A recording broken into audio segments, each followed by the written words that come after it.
Miércoles 15 de diciembre del 2021. Bienvenidos amigos televidentes de la emisión estelar de Telediario. Gracias a quienes nos sintonizan a diario a través de redes sociales y a través de eltelegrafo.com.es. Aquí les contaremos las noticias más importantes de la jornada. Revisemos primero los titulares. Ministra Alexandra Vela presenta ante la Contraloría las carpetas de los generales de la policía a fin de abrir una investigación por el caso de los supuestos narcogenerales denunciado por el embajador norteamericano. Asambleísta Diego Ordóñez es suspendido 15 días en su curul tras declarársele como culpable de una agresión digital a una colega legislativa de la oposición. Ministerio de Salud realiza un cerco epidemiológico a 150 personas que habrían tenido contacto con el primer paciente positivo de la nueva variante Omicron.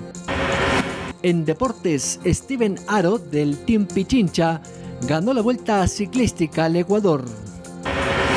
En lo internacional, el presidente Joe Biden recorre los estados de la Unión donde los tornados causaron daños y muerte el pasado fin de semana y ofreció toda la ayuda federal.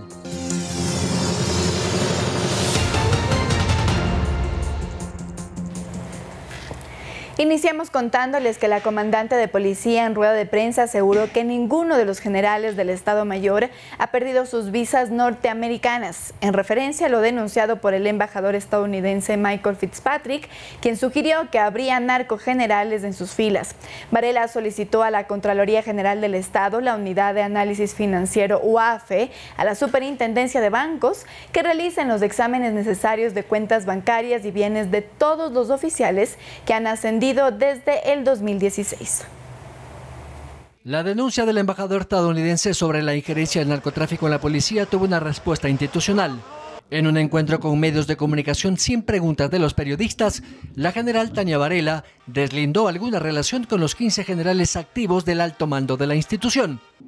A ninguno de los generales que comparecemos, que nos encontramos al momento en esta rueda de prensa, nos han llamado o nos han citado a la Embajada de Estados Unidos de Norteamérica con la finalidad de cancelarnos nuestras visas. Sugerimos que los 4 señores generales que han solicitado su reincorporación a las filas institucionales procedan de la misma forma como nosotros lo estamos haciendo, es decir, presentando su documentación, sus visas notarizadas, así como también firmando las solicitudes para que se investiguen y se realicen los exámenes especiales que sean necesarios. Han solicitado a la Super de Compañías, de Bancos y la Contraloría que revisen sus cuentas y auditen cada uno de sus actos, incluyendo el levantamiento del sigilo bancario. El abogado del general Arauz, Diego Chimbo, dio las razones por las cuales presumen la embajada le habría retirado la visa a Arauz y su familia. Que hemos solicitado a la Dirección Antinarcóticos y a todas las instituciones de la Policía Nacional y la Fiscalía, al CIES, que nos certifiquen si existe algún tipo de información en contra de Víctor Arauz. Próximamente vamos a hacer un petitorio en la Asamblea Nacional para que haga comparecer al Director Nacional de Inteligencia, que dé explicaciones desde cuándo está llevando este tipo de investigación y cuál fue la documentación que le entregaron a la embajada, porque es gravísimo que le entreguen algún tipo de información por parte de la policía a la embajada sin que conozcan ni siquiera las autoridades de la Presidencia de la República. Sobre este tema, la ministra de Gobierno, Alexandra Vela, dijo en su cuenta de Twitter: esta tarde asistiré a la Contraloría para solicitar un examen especial a las cuentas y bienes de los generales de la policía. El narcotráfico es una grave amenaza para la sociedad. No permitiré que exista posibilidad alguna de encubrimiento a malos elementos de la institución. Los policías lo que han hecho es presentar a todos su disponibilidad para que desde al presidente de la República, para que dependiendo de los análisis que se realicen, el presidente tenga la total libertad para resolver si es que decide cambiar algo. Byron Galarza, Ecuador TV. Plaza de Santo Domingo. Ahora les contamos que el defensor del pueblo encargado, César Córdoba, entregó en la Asamblea Nacional una propuesta de ley que busca darle más atención a la salud mental. En el acto oficial se dieron cifras que darían cuenta de una alta incidencia en suicidios desde el 2014 en el país. El proyecto de ley orgánica de salud mental, un documento legal que se trabajó con la Asociación Ecuatoriana de Psiquiatría, con aportes de la Universidad Estatal de Cuenca, entre otros, fue entregada a la Asamblea Nacional por el defensor del pueblo encargado César Córdoba. La normativa busca tutelar el derecho a la salud mental. Fue recogido esto por la OPS, OMS, la Academia y agradezco sobremanera a la Universidad de Cuenca y todos los colegios de psiquiatras del país. El organismo sostiene que en el proyecto se establecen como obligaciones del Estado la atención integral de la salud mental a sujetos de atención prioritaria y grupos en situación de vulnerabilidad. Con una argumentación, el paciente enfermo mental es un paciente crónico para toda la vida. Y en ese sentido debemos dar tranquilidad a nuestra sociedad. El acto de entrega fue acompañado por el asambleísta González y destacó la importancia de que se trabaje en un cuerpo normativo en esta temática. 2014 a 2019, el Ecuador registró la dolorosa cifra de 5.300 suicidios. Estos escenarios evidenciaron la necesidad de contar no solamente con políticas públicas que puedan desarrollar el Estado, sino también con una normativa. La normativa elaborada, según dijeron las autoridades, no se refiere únicamente a la ausencia de una enfermedad, sino también con la capacidad que tiene la persona, los grupos y el entorno para que se logre un bienestar y el desarrollo óptimo de habilidades mentales, afectivas y relacionales, de acuerdo a lo señalado por la Organización Mundial de la Salud. Andrea Orbe, Ecuador TV. Y el Consejo de Administración Legislativa, CAL, suspendió por 15 días sin sueldo al asambleísta Diego Ordóñez. La sanción se da por agresión de palabra y evidente misoginia en contra de la legisladora Mónica Palacios.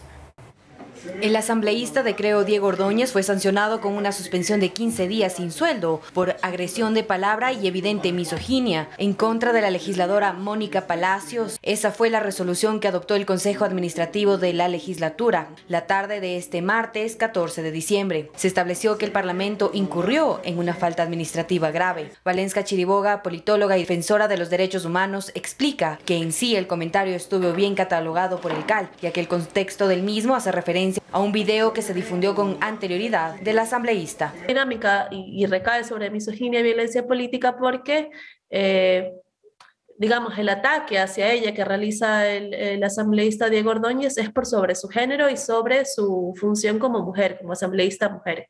Ordóñez, a través de su cuenta de Twitter, mencionó que no considera violencia su comentario y aceptó la sanción como un listón. Por su parte, Chiriboga explica que la sanción Ordóñez no ayuda a combatir la problemática, ya que no se toca el trasfondo. Claro, pasa que estos 15 días él vuelve a trabajar como si nada y estas conductas misóginas las puede repetir. La asambleísta Mónica Palacios ha sido víctima de violencia política directamente. Chiriboga nos explica que este tipo de violencia, a diferencia de la de género o sexual, es mucho más difícil de ser identificada, ya que se justifica como si fuera una crítica. De la sexual y de otro tipo de violencia suele pasar desapercibida porque en el campo de la arena política muchas veces los insultos o las críticas que se les hace a las funcionarias mujeres suelen pasar como críticas y cree que se está justificada. Entonces, Ordóñez deberá iniciar la sanción a partir del 31 de diciembre, cuando finalice el receso de 15 días, al que se acogerá la asamblea por las fiestas de Navidad y fin de año. Manuela Bedón, Ecuador TV. Y la Corte Constitucional aún no tiene decisión respecto de la propuesta que planteó un colectivo taurino para el posible regreso de las corridas de toros a Quito. La iniciativa solicitaba que se revean los resultados de la consulta popular en 2011 que prohibió a la tauromaquia en la capital. La tarde de este miércoles 15 de diciembre, el Pleno de la Corte Constitucional analizó la propuesta que planteó el colectivo taurino para un posible regreso de la corrida de toros en Quito. Extraoficialmente se conoció que hubo un debate. Y no es que la Corte se ha pronunciado ya a favor de mantener la prohibición por el tema de las corridas de toros o que se ha pronunciado diciendo que la consulta fue inconstitucional. Lo que hizo la Corte fue simplemente tener un debate sobre esta sentencia, el borrador de sentencia que está elaborando la jueza ponente, y no llegar a un acuerdo, pero eso no significa que en los próximos días no vuelva a haber otra nueva sentencia. Para el constitucionalista Ismael Quintana, se debe revisar la forma de la pregunta en 2011 que prohibió la muerte del animal en espectáculos públicos. La consulta popular de 2011 sí tenía algunos vicios de inconstitucionalidad, al menos de inconstitucionalidad formal, que la Corte sí debería revisar. Por ejemplo, competencia. ¿Podía el expresidente Correa llamar a una consulta popular sobre asuntos que son de orden local? No, la respuesta es no. La Asociación de Toreros Profesionales consideraba ilegal la abolición de este tipo de espectáculos, como la restricción de un derecho de las minorías. Los toreros buscaban recuperar la Feria de Quito Jesús del Gran Poder, que se celebraba en diciembre y que era catalogada como una de las más populares de América. Por otro lado, animalistas aseguran que de regresar a tener la feria sería una regresión de derechos. Los derechos que imponen, digamos, el sector taurino son los derechos a la identidad cultural.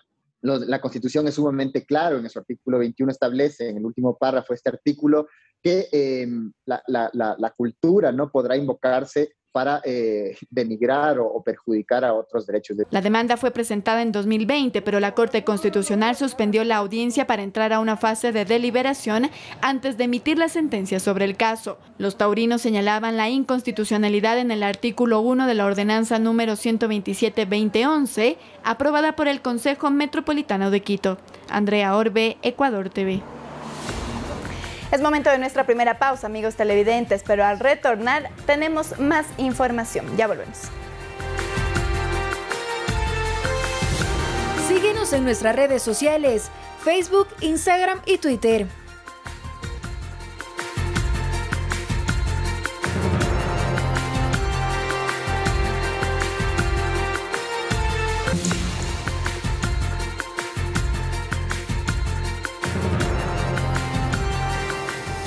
Televidentes, ¿cómo están? Gracias por acompañarnos en este segmento de las entrevistas. La seguridad en Quito sigue siendo un problema y una tarea pendiente, aunque no depende del municipio por competencia. Evidentemente sí hay políticas internas, ordenanzas que tienen que ver mucho con eso. Algo que también se ha hablado mucho es sobre esa famosa tasa de seguridad que la pagamos todos los contribuyentes a través de las planillas de la energía eléctrica, pero más allá del costo, ¿no?, que siempre ha existido, es cómo se van a administrar esos recursos, de mejorar por ejemplo, las luminarias en los parques, dotar de más herramientas tecnológicas de infraestructuras a los organismos de seguridad del municipio, como los agentes metropolitanos o los de control, de la Agencia Metropolitana de Control. Es lo que vamos a conversar, además de otros temas de la ciudad, con el concejal Fernando Morales, de la Comisión de Seguridad del municipio. Fernando, gracias por acompañarnos. Buenas noches. Byron, buenas noches. Bueno, el anterior periodo estuve en la Comisión de Seguridad. En este momento estoy en la Comisión de Comercialización, porque a mitad de periodo se cambian las comisiones. Pero se aprobó la ordenanza en donde se fija la tasa de seguridad. Este no es un monto nuevo para la ciudadanía, sino que la Corte Constitucional declaró inconstitucional la dinámica como se estaba cobrando la tasa. Por lo tanto, había que articular la ordenanza con lo que manda la Corte. En ese sentido, esta nueva ordenanza tiene mecanismos para generar mayor control, mayor participación ciudadana en el control, que estos recursos se inviertan en seguridad ciudadana, en prevención de riesgos, que se inviertan también en seguridad preventiva y en seguridad comunitaria. Eso está dentro de la ordenanza y lo que se está haciendo es únicamente dando cabal cumplimiento a lo que manda la Corte, articulando la realidad de la ciudad de Quito con una dinámica de acciones también con el gobierno central, pero en la ordenanza se plasma y se puede con ello ejecutar de mejor manera estos recursos que van destinados justamente a seguridad. Solo para poner un ejemplo, ¿cuánto fue la recaudación en este 2021, si se tiene un aproximadamente? ¿Dónde se distribuyó o cómo se implementó para darle un poco más de seguridad a los barrios? Aproximadamente un poco más de 8.600.000 se recaudó hasta octubre de este año con la tasa de seguridad. ¿Y dónde está esa plata? Esos recursos estaban específicamente destinados para el tema de gestión de riesgos. Y también, bueno, la empresa M-Seguridad podía destinar algunas acciones o actividades que van implícitamente en esta temática. Se puede ahora comprar mayor número de cámaras de seguridad, pero las cámaras tienen que realmente cumplir su función, hacer el reconocimiento facial, si es que así las compraron, para los agentes, hasta ahora no funcionan. Se puede comprar cámaras para los parques, se puede comprar cámaras, se puede invertir en gestión de riesgos. Mire, hubo una lamentable la quebrada, desgracia en la quebrada. 2 trabajadores. Así es. Entonces, los recursos se pueden invertir en gestión de riesgos, se pueden invertir en seguridad comunitaria, se puede invertir con la comunidad para poder articular los comités de seguridad, se puede invertir en alarmas comunitarias. Se puede, es decir, este año no se pudo.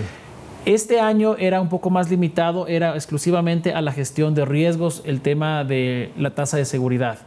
Pero no está mal enfocada porque se supone que es para seguridad total, no solamente de riesgos geológicos o temas relacionados a las lluvias, que es, entiendo, el problema más fundamental, sino también la seguridad ciudadana, que es clamor de los barrios. Es una de las prioridades, así es, pero también hay que entender cómo está la normativa. Ahora, con esta ordenanza, el campo de acción es mucho más amplio y se va a poder invertir en estos temas que le hago mención.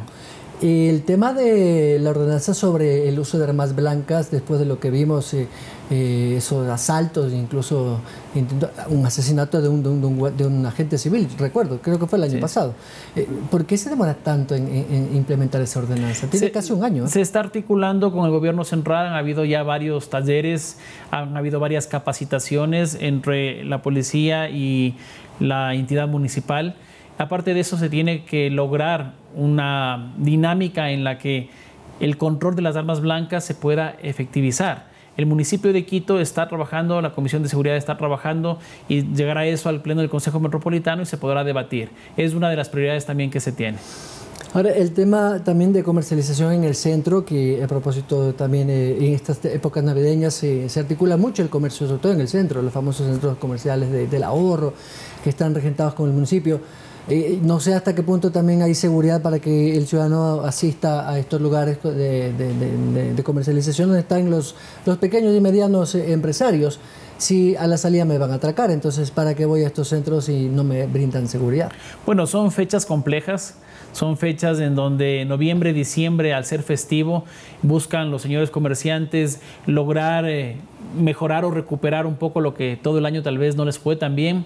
Y enero es complejo y febrero también, pero en estas fechas los comerciantes que están dentro de los centros comerciales del ahorro, de los mercados, se exigen con justa razón que exista mayor control del comercio autónomo no regularizado.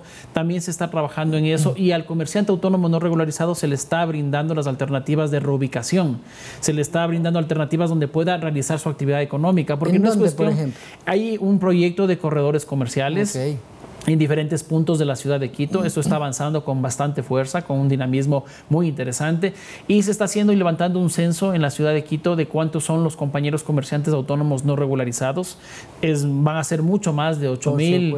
Se está justamente invitando a que todos formen parte de este censo y con eso tener las alternativas claras. No es cuestión de utilizar los predios municipales para querer hacer inversiones o venderlos o promocionarlos de otra manera, sino estos predios municipales, si son en sectores comerciales estratégicos, poder poner al servicio de los comerciantes, porque hay que entender la crisis enorme que se está viviendo con el desempleo y subempleo en Quito. A propósito de crisis económica, ya viene enero y en enero viene el garrotazo de los impuestos prediales.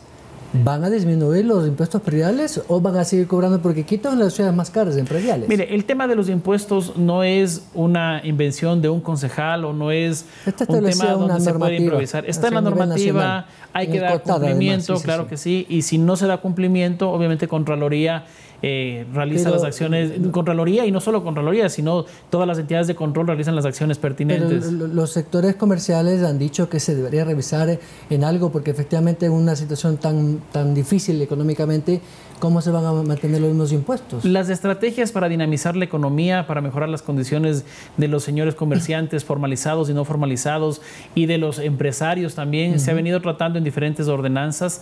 Hay la ordenanza que le plantearon en algún momento de reactivación económica en el tema de la construcción. Han habido reparos de esa ordenanza, han habido también sugerencias y propuestas sobre la misma. Creemos que... ¿Licencias y patentes igual? Creemos también se ha revisado sobre esos otros temas, también ha habido otros estímulos que se están planteando. Eso es competencia del Ejecutivo. El tema de la reactivación económica y las propuestas en materia económica le corresponde al Ejecutivo, en este caso al alcalde de Quito. Pero los concejales también hemos dado varias sugerencias. Cogestión, ejemplo, desde la Comisión de Participación Ciudadana se ha planteado el tema de cogestión también con las empresas municipales, con EMAPS, con EMOB, las obras que hacen estas empresas, que no se les haga únicamente de manera directa, sino que se dinamice también la economía del barrio, de la parroquia, trabajando y articulando con los vecinos. Esa es una de las alternativas, no solo en las zonales, sino también en las empresas públicas. Estoy con el tiempo, gracias, concejal. Muchísimas gracias, Byron, siempre a las órdenes. Fernando Morales, concejal del Distrito Metropolitano, 7:24. Vamos a la pausa. Andrea regresa con más información.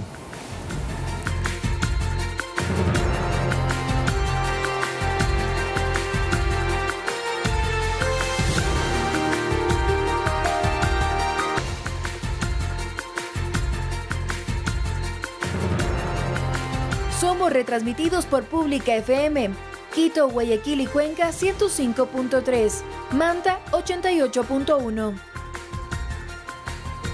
Seguimos con más información. Ahora les contamos que el portal de datos abiertos inició operaciones desde este 14 de diciembre. Es una plataforma que permite a todos y todas las ciudadanas para visualizar información, documentos y datos sobre 70 instituciones públicas.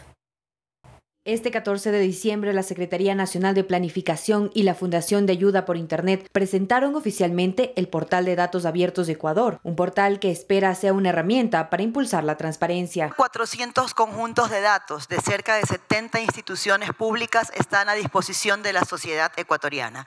Somos un gobierno de puertas abiertas. Viana Maino, ministra de Telecomunicaciones, agregó que se espera que los ciudadanos puedan, a través de esta información, generar nueva. Que ustedes puedan adoptar decisiones que les permitan realizar estudios, investigaciones, emprendimientos e innovación. Jairo Merchán, secretario nacional de Planificación, destacó que parte del plan del gobierno es que este sea un gobierno abierto. El gobierno del presidente Lasso ha priorizado el gobierno abierto en el Plan Nacional de Desarrollo y es política pública priorizada. Se espera que el portal sirva a futuro como una herramienta dinámica y que los ciudadanos puedan utilizar estos datos en beneficio de los mismos. Sino más bien una herramienta dinámica que justamente logre que el ciudadano de a pie, por ejemplo, también pueda utilizar estos datos. La plataforma digital busca además garantizar el derecho a la información.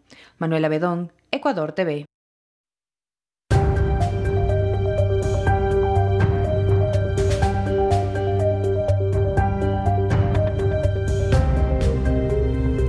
Según información del Ministerio de Salud Pública, se ha hecho un cerco epidemiológico a 150 personas que viajaron con el paciente que contrajo la variante Omicron del coronavirus en el país. Luego de confirmar la presencia de la variante Omicron en el Ecuador, el Ministerio de Salud Pública dio a conocer que el primer paciente infectado y 2 acompañantes guardan un periodo de cuarentena en un hotel cercano al aeropuerto Mariscal Sucre en Quito.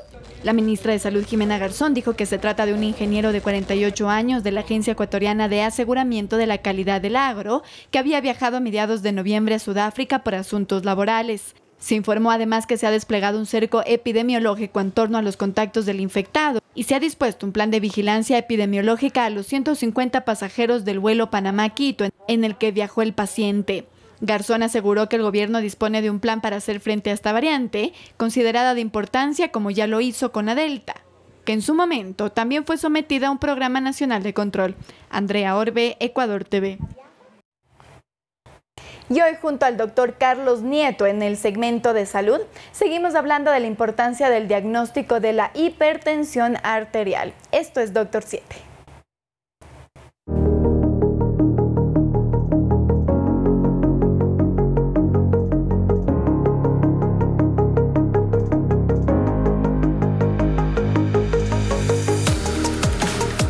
Hola a todos y bienvenidos a su segmento Doctor 7, su espacio de información médica creado para prevenir complicaciones de muchas enfermedades importantes. Soy el doctor Carlos Nieto, médico internista, y les invito a acompañarnos para conocer más sobre el diagnóstico adecuado de la hipertensión arterial. Varios exámenes nos pueden ayudar a diagnosticar de manera adecuada la presión alta. Exámenes de laboratorio, el electrocardiograma, el ecocardiograma, el monitoreo ambulatorio de la presión arterial o el automonitoreo de la presión arterial. De hecho, el automonitoreo de la presión arterial o AMPA es una opción bastante adecuada para el diagnóstico y lo puede hacer el paciente en su domicilio.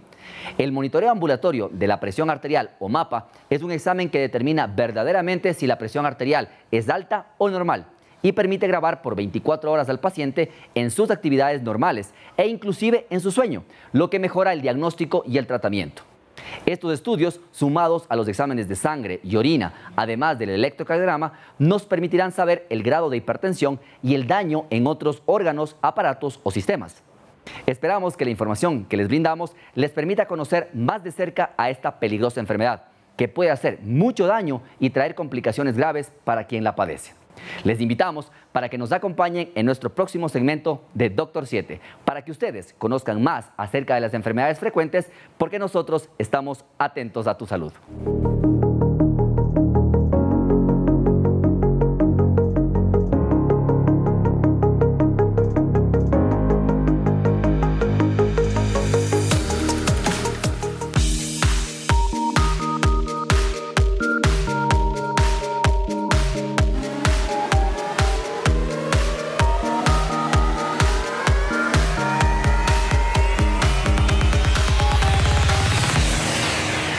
Contamos ahora que la violencia de género en el ámbito digital es toda forma de discriminación, acoso, explotación, abuso y agresión que se produce a través del uso de redes sociales, correos electrónicos, celulares y cualquier medio dentro de las tecnologías de la información y la comunicación, y conlleva además diferentes afectaciones a nivel físico, psicológico, sexual y económico.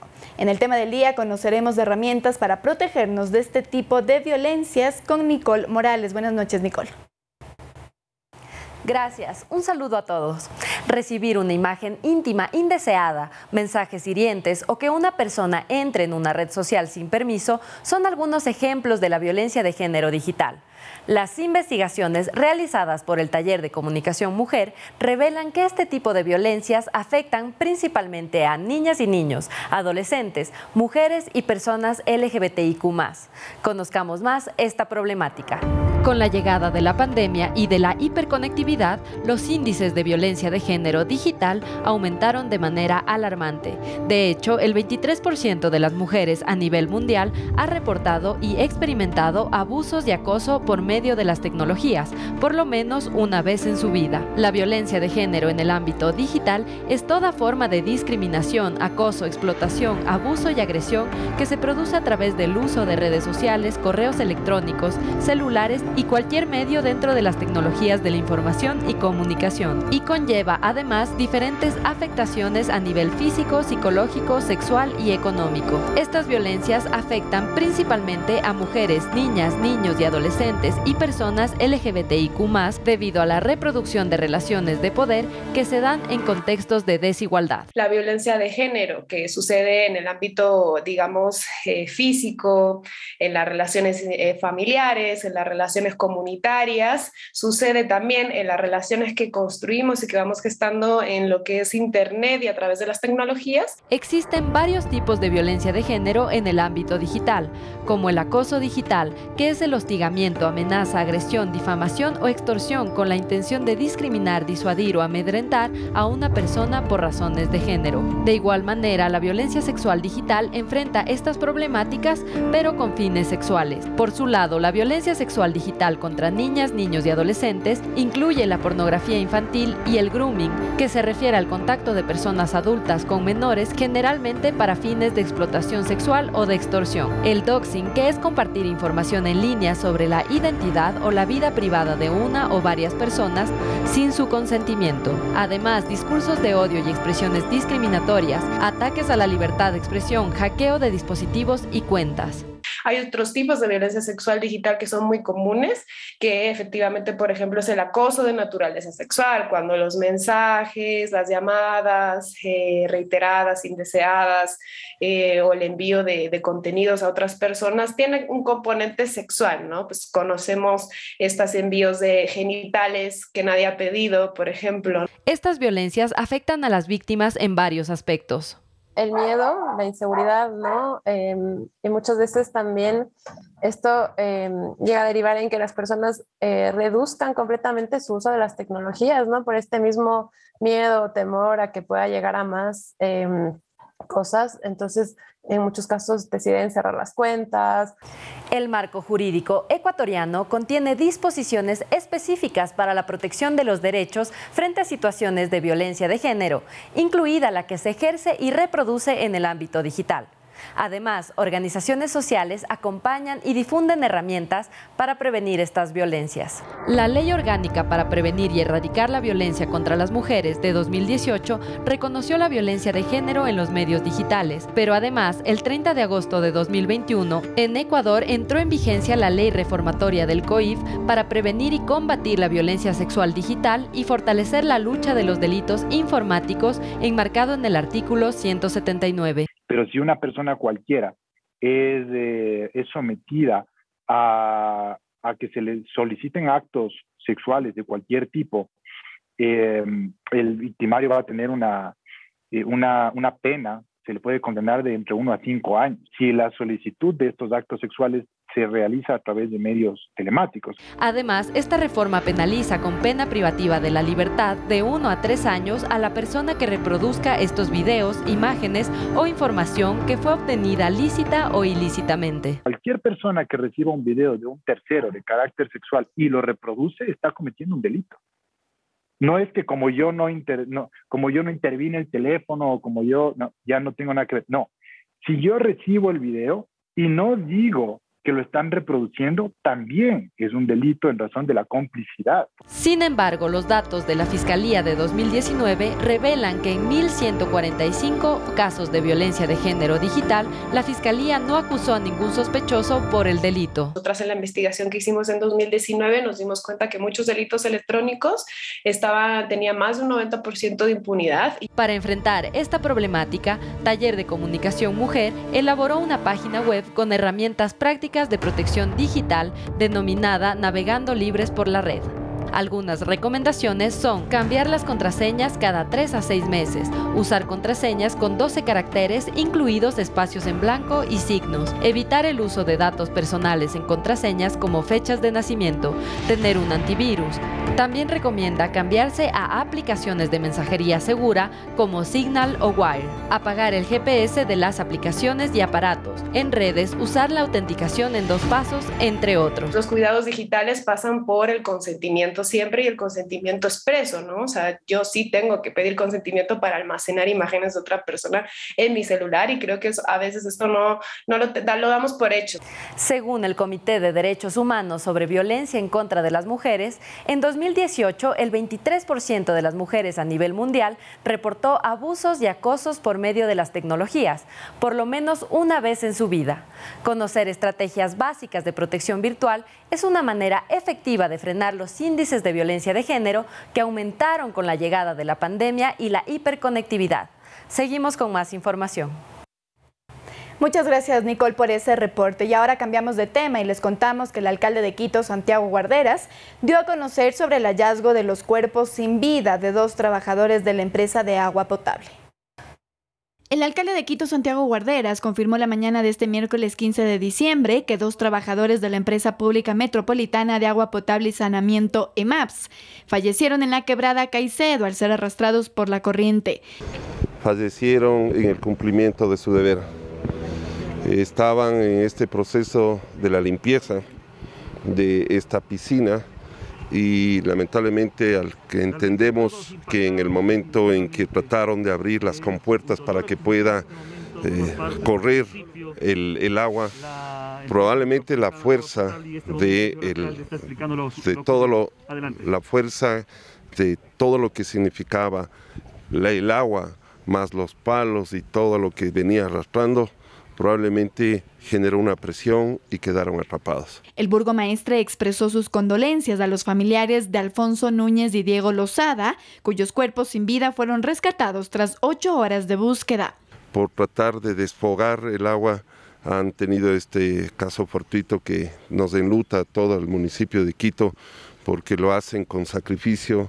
El día de ayer que estuvimos aquí presentes, ya tuvimos un reporte, estábamos en las tareas de rescate, de investigación con el cuerpo de bomberos que inmediatamente tomó acciones, pero la verdad es que esta este impulso por tratar de bajar el nivel del agua es lo que generaba el que los trabajadores puedan inclusive que sacrificar su vida. Los trabajadores estaban en la quebrada para realizar labores de mantenimiento de la estructura de captación de la quebrada Caicedo, cuando el torrente se desbordó y los llevó consigo.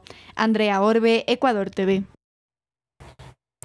Y el Ministerio de Agricultura y Ganadería acudió a los sectores del Cantón Guano para brindar ayuda a los productores afectados por los aluviones presentados del pasado fin de semana.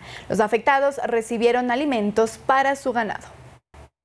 El aluvión registrado el pasado 11 de diciembre causó pérdidas en los sembríos de legumbres y verduras de los productores del sector de Guano. Así lo informó Roberto Gusky, director distrital del Ministerio de Agricultura y Ganadería. Y de estas 160 hectáreas, 46 hectáreas hemos tenido una pérdida total, tanto en la parte agrícola y pecuaria. Por esto es que el MAG, a través del director distrital, trasladó al equipo técnico al territorio para poder ayudar a los productores. Hemos estado trabajando conjuntamente con las autoridades de territorio en el Cantón Guano, activados con el COE provincial y COE cantonal. La primera acción fue la entrega que se efectuó esta semana a 6 productores del sector de La Dolorosa en la parroquia La Matriz, donde Ana Luz Sani Vargas fue una de las afectadas al perder todo el pastizal para sus animales. Ya no tenían tranquila, que gracias a Dios, a los señores que han visto la cara de Diosito y nos vienen a apoyar. Ustedes pueden ver por el aluvión que hubo el día sábado, nos cogió de imprevisto, se perdió casi 4 hectáreas de comida de los animales, que es más o menos una comida de un mes prácticamente. El Ministerio de Agricultura y Ganadería se encuentra haciendo levantamiento de información en territorio sobre los efectos del mal clima para gestionar así la entrega de más ayuda e incentivos a la mayor cantidad de productores posibles para afrontar esta emergencia. Manuela Bedón, Ecuador TV.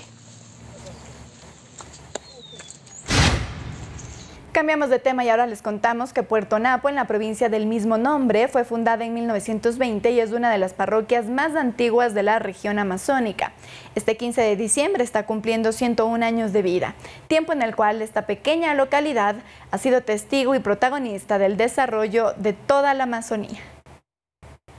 Es la parroquia más antigua de la provincia del Napo y quizá es una de las que más años tiene de creación en toda la Amazonía ecuatoriana. Y es que según el historiador y miembro de la Academia Nacional de Historia del Ecuador, Fernando Espinosa, entre los años 1660 y 1661, los jesuitas entran a la provincia del Napo para encargarse de Archidona, abarcando las poblaciones de Tena y Puerto Napo. Este nuevo escenario habría de influir decididamente en el proceso de coloniaje, aculturización y relación con los indígenas. Puerto Napo se constituye en un sitio importante porque era el principal puerto fluvial, ya que había sido designado el curato de Archidona para los misioneros. En una de sus publicaciones, Espinosa cuenta que entre 1900 y 1930, familias de todo el Ecuador se asientan en Puerto Napo para empujar su desarrollo. Hombres y mujeres como Héctor Garcés, abuelo del expresidente Moreno, Josefina Ceballos, Delia María Torres de Garcés, entre otros, fueron quienes dieron vida a Puerto Napo, desde donde salían embarcaciones cargadas de mercadería hasta el Perú. Madera y oro era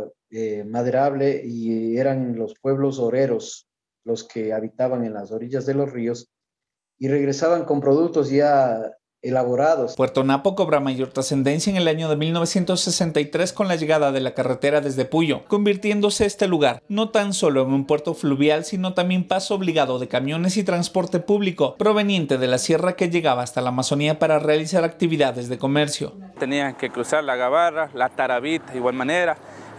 Aproximadamente en 1974 se inaugura el puente antiguo. Para los más de 5.000 habitantes de Puerto Napo, el río les ha significado la esencia de su existencia porque les ha dado transporte y alimentación. Ahora, esta parroquia cuenta con un malecón recientemente inaugurado que hace que propios y extraños lo recorran mientras disfrutan de la brisa del río. De aquí partimos hacia las comunidades, de aquí por la vía que conduce a Yutsupino nos encontramos con la comunidad El Ceibo, un árbol que cuenta más allá de 300 años. Darío Javier López, Ecuador TV. Es momento de una nueva pausa, amigos televidentes. Quédese con nosotros que regresamos con más.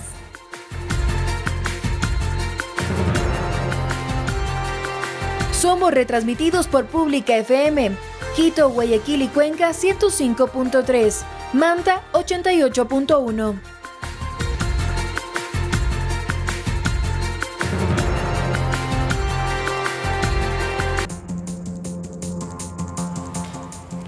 Continuamos con noticias internacionales. El presidente de Estados Unidos, Joe Biden, viajó este miércoles a Kentucky para ofrecer el apoyo de su gobierno a este estado, que aún cuenta sus muertos tras resultar el más afectado de una serie de históricos y devastadores tornados que afectaron a parte del sureste del país.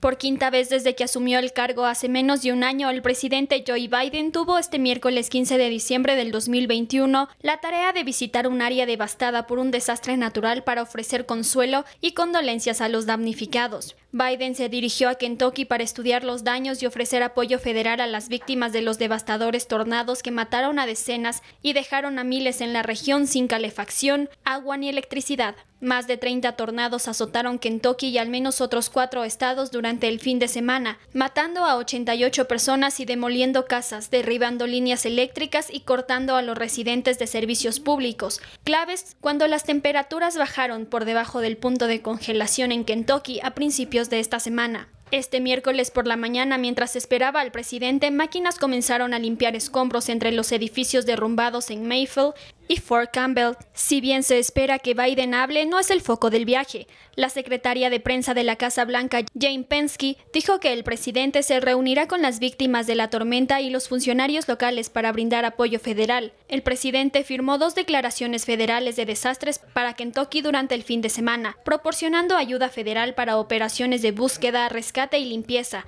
así como ayuda para viviendas temporales y para ayudar a personas y empresas a recuperarse. El viaje de Biden a Kentucky llega al cierre de un año marcado por un notable repunte en los fenómenos meteorológicos extremos, impulsados principalmente por el cambio climático. Solo un mes después de su juramento en el cargo, Biden fue a Houston para inspeccionar el daño causado por la histórica tormenta de invierno. Finalmente viajó a Idaho, Colorado y California para estudiar los daños causados por los incendios forestales durante el verano, así como a Louisiana, New Jersey y Nueva York a principios de este otoño después de que el huracán Ida azotara la región. Con eso culminamos nosotros la emisión estelar de Telediario. Lo esperamos mañana desde las 6 de la mañana. Sintonícenos. Buenas noches.